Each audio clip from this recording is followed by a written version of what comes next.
Hi, welcome back to True North Christianity, where our goal is to keep all of us on the straight and narrow path while being anchored strictly on God and the Bible.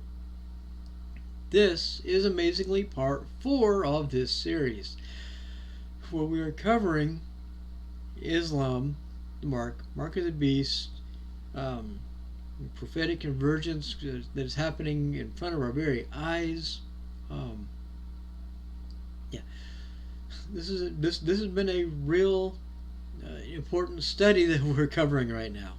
So just stick with me, and we will hopefully get through this today. If not, there'll be a part 5. Who knows? But this is too important to rush through. Now, as I've already stated, this is not a call to hate Muslims. This is a call to pray for Muslims, to show Muslims the truth, to win them to Christ, because right now the very vast majority of Muslims, just like Christians, are just cultural. They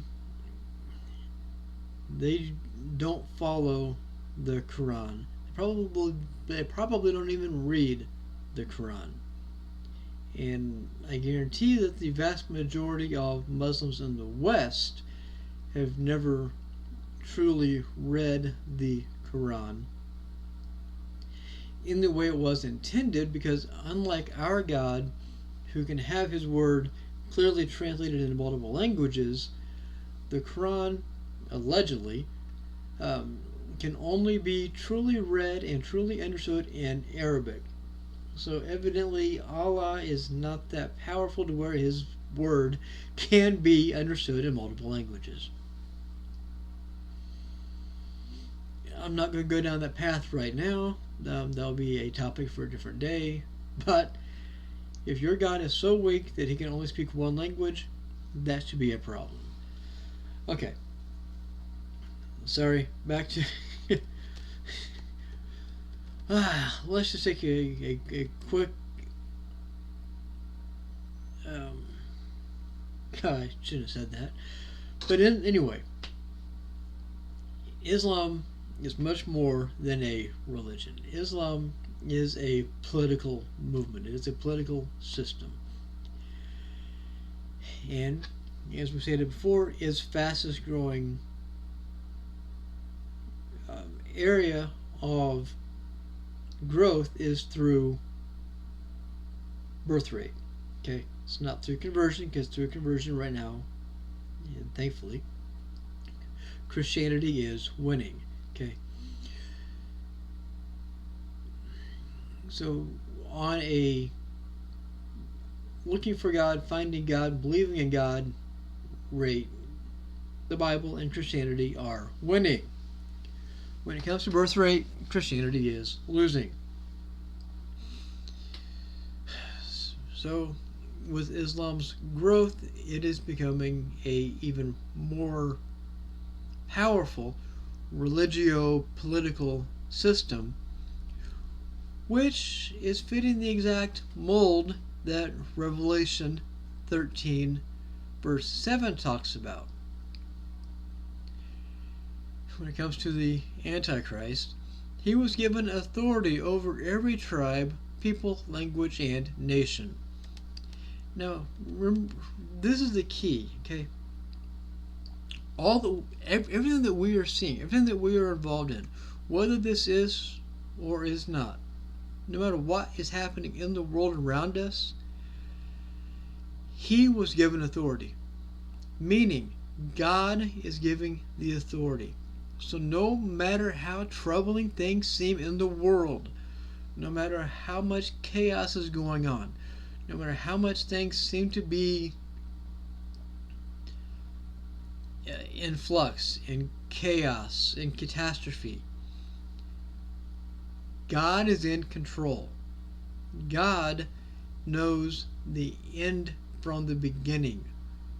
We're only seeing very small snippets of a gigantic timeline that we cannot even comprehend. So never lose sight of that in what is going on.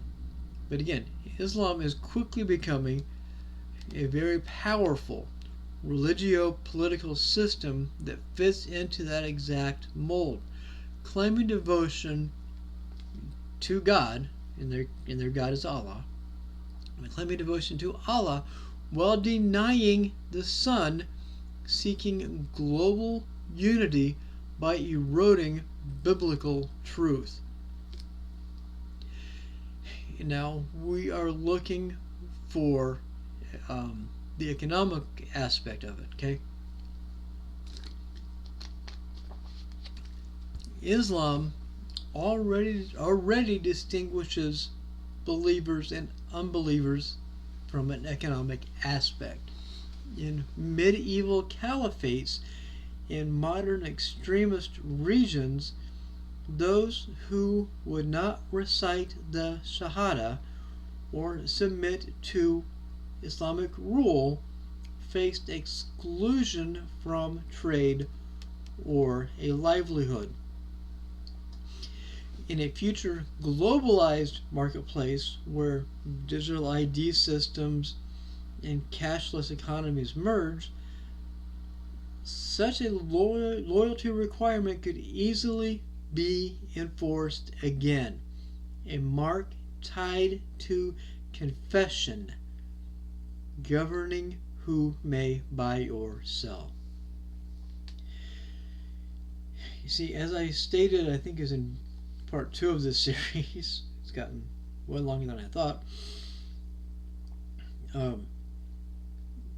It will be a voluntary action to receive the mark. But if it is truly tied to a confession to Allah in Islam, that will be voluntary and it can be marked. In fact, Islamic prophecy anticipates a final caliphate, a world kingdom establishing total obedience to Allah. Biblical prophecy foresees a global regime forcing worship of a false god.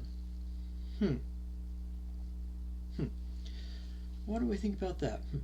Both point to the same end, a system demanding absolute allegiance, punishing dissent, and enslaving the conscience. And as it is becoming more commonplace, even here in America, even though we should, if any politician that knows history should not go down this rabbit hole, but unfortunately we are. We need to look at socialism, control, and the coming global order. Okay, excuse me. As socialism and Marxism spread through Western governments, from taxation policies to state control of industries and grocery, they are providing the perfect infrastructure for end-time tyranny. Socialism is destroying individual conscience. Islam destroys individual freedom. And together they form a system of submission. When state and religion unite under ideals of equality and peace, biblical prophecy begins to unfold exactly as written. Revelation 17, verse 14. They will make war with the Lamb. But here's the important part of the verse. The Lamb will overcome them. And we are almost done with this. So we will get this wrapped up today, so stick with me. Stick with me. We need to go back to the beginning to see the end. Jerusalem. Jerusalem is the focal point of prophecy. Every deception ultimately circles back to Jerusalem, the city of the great king. Islamic tradition places its prophet as having ascended from the Temple Mount, contradicting scripture and claiming ownership on the site of God's presence. Small wonder then that the battle over that mountain still rages.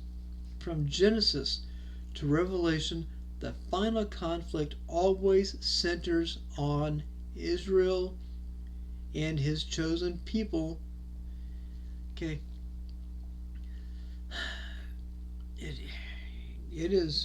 It's just amazing. The same spirit behind radical Islam is the same spirit that drove Pharaoh, Haman, and Rome in the spirit of the Antichrist, always opposing God's covenant people and his Son. So let's wrap this all together and just look at how this is a perfect storm of prophecy and how it all fits. And again, we will actually get this all done in today's series. This entire series, whatever. You know what I mean. It all fits. A global economy that controls buying and selling. Beheadings for those who resist. A mark of allegiance on the forehead or hand. Hatred for Israel, Jews, and the denial of Jesus Christ being the Son of God, and other aspects. And a political and religious merger claiming divine authority. Islam's rise is not coincidence. It is convergence. The beast system of revelation need not invent new mechanisms. They already exist within modern Islamic and socialist frameworks awaiting prophetic fulfillment. Yet the end of the story which will always give Christians like us hope, the end of the story is no mystery. Revelation 19 verse 20. Then the beast was captured, and with him the false prophet. These two were cast alive into the lake of fire, burning with brimstone. In the end, folks, we win. In the end, Christians stay strong with God. No matter if you're 18, 28, 38, 48, 58, 68, 78, seeing this, stay strong till the end. Stay strong with God till the end. Do not give way to any deception. Stay with God. Christ will reign. Truth will prevail. What Satan imitates, God fulfills. So stick with me, stick with God, stick with us, and endure till the end. And I hope that this series provided some light for you, and that you see how what is happening in the world today has already been foretold in the past, and we're just now starting to see it. Have a great day, and again, show your Muslim friends extra love. I look forward to talking to you in the future. Have a great day. Bye.